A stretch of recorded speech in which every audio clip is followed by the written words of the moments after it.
Bonjour, cette vidéo traite de la notion de fonction carrée. On va déterminer si un point appartient donc à la courbe représentative de cette fonction.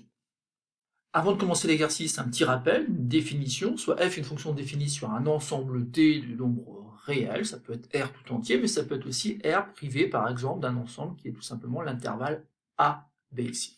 La courbe représentative CF de la fonction f dans le plan muni d'un repère et l'ensemble en fait des points de coordonnées x, y du plan, tels que déjà x appartiennent donc à l'ensemble de départ, l'ensemble de définition, et surtout que y soit égal à f de x. Donc deux conditions à remplir, il faut que x appartienne à l'ensemble de définition de la fonction, et que y soit sur l'image du nombre x par la fonction f.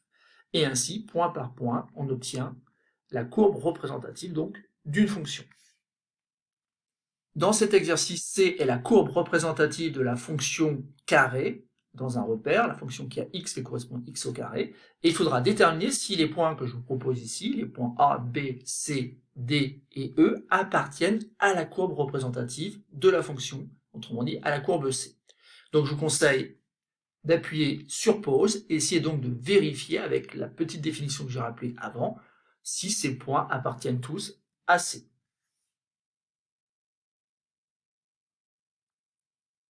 Alors, passons à la correction de cet exercice. Donc, on va commencer par le point A. Donc, le point A a pour abscisse moins 3. Bon, moins 3 appartient donc au domaine de définition de la fonction f, puisqu'en fait, la fonction carré, vous devez le savoir, est définie sur R tout entier. Donc, autrement dit, dans cet exercice, il n'y aura pas de problème avec la valeur de x. Mais il va falloir surtout vérifier que l'image du nombre moins 3 par la fonction f, qui s'écrit moins 3 au carré, mais surtout pas comme ça, moins 3 le tout au carré, attention ici, c'est la seule difficulté de l'exercice, bien comprendre que c'est bien le nombre moins 3 que j'élève au carré et qui va me donner 9. Ben justement, l'image de moins 3, c'est 9, est-ce que 9 correspond à l'ordonnée du point A? Eh ben non, ça ne marche pas, donc conclusion, le point A n'appartient pas à la courbe C. Passons maintenant au deuxième point.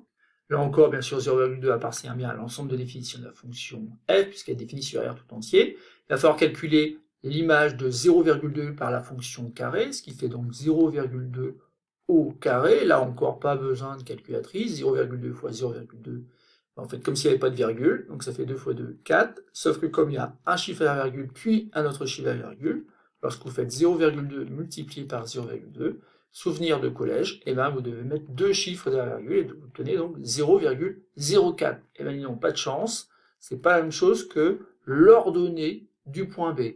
Et donc c'est pas la même chose que 0,4. Donc conclusion, le point B n'appartient pas à la courbe C. Et donc on continue, donc même chose après, donc 5 onzièmes, ça appartient bien à l'ensemble de définitions de la fonction f, et ensuite on va calculer donc l'image de 5 onzièmes par cette fonction carré. Là, c'est très important aussi de bien mettre les parenthèses, d'être rigoureux, pour obtenir donc la bonne valeur. Donc ça fait 5 onzièmes le tout au carré. Alors, il y a une propriété qui dit qu'on peut réécrire 5 au carré sur 11 au carré, afin d'obtenir tout simplement 25 sur 121. Alors 25 sur 121, ah bah ça correspond donc à l'ordonnée du point C. Conclusion, le point C, noté comme ça, en lettres capitales, appartient à la courbe C, représentative de la fonction f. Alors notez bien les différentes notations de la lettre C. Un coup c'est un point, un coup c'est une courbe représentative. Donc soyez très rigoureux sur les notations.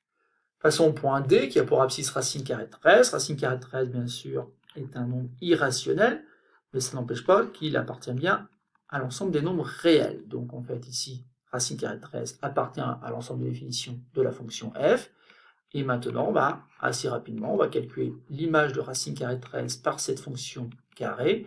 Et ça donne racine carrée de 13 au carré. Et là encore, bien sûr, interdiction d'utiliser la calculatrice, car par définition même de racine carrée de 13, racine carrée de 13 multiplié par lui-même, élevé au carré, ça donne 13. Et ça tombe bien parce que ça correspond à l'ordonnée du point D. On peut donc conclure que le point D appartient bien à la courbe C. Et on termine donc avec le point E, donc l'abscisse c'est 5 racine carrée de 2, qui appartient aussi à D f, à l'ensemble des définitions de la fonction f, il va falloir donc calculer l'image de ce nombre-là, 5 racine carrée de 2, par la fonction f. Alors là aussi, on fait très attention, c'est 5 racine carrée de 2, le tout au carré. Alors il y a une propriété qui dit tout simplement que ça peut se réécrire 5 au carré multiplié par racine carrée de 2 au carré, ce qui fait donc 25 multiplié par 2, qui donne donc 50.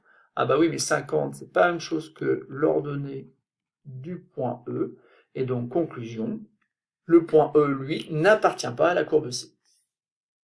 Et donc c'est terminé pour ce petit exercice, rien de très compliqué, par contre soyez très rigoureux sur les notations, et n'oubliez pas, surtout ici, de mettre les parenthèses.